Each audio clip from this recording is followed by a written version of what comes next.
Paul Biya a livré son discours ce samedi dimanche, 1er janvier 2023 Camerounais, mes chers compatriotes, au moment où s'achève l'année 2022, je crois qu'il est opportun de revisiter notre parcours en tant que nation, avant de nous projeter, avec confiance et détermination, dans la nouvelle année. Comme vous avez pu le constater, abonne-toi déjà et active la cloche de notification pour ne pas rater les actualités prochaines.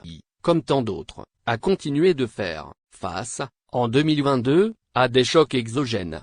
Alors que l'économie mondiale commençait à peine à se relever des distorsions engendrées par la pandémie du Covid-19, est survenu en Europe de l'Est, un conflit armé entre la Russie et l'Ukraine.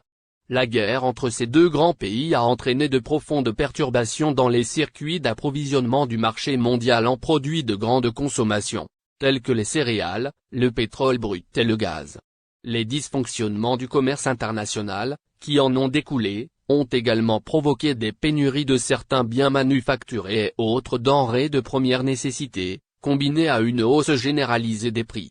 Les conséquences désastreuses de cette guerre sur les économies des pays, en particulier ceux en voie de développement, et les souffrances qu'elle inflige à des populations civiles innocentes, m'amènent à réaffirmer l'importance de la paix et du dialogue dans la résolution des conflits. Mes chers compatriotes, en dépit de ce contexte difficile, notre économie a su s'adapter à la conjoncture internationale, en faisant preuve, une fois encore, de résilience.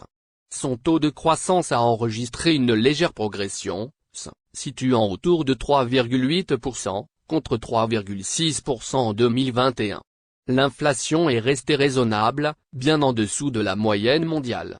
L'accès aux intrants a été garanti, permettant ainsi de poursuivre les activités de production et de réduire le risque d'insécurité alimentaire.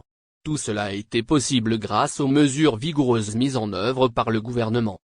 N'oublie pas de mettre un petit pouce bleu pour m'encourager de faire les contenus de ce genre.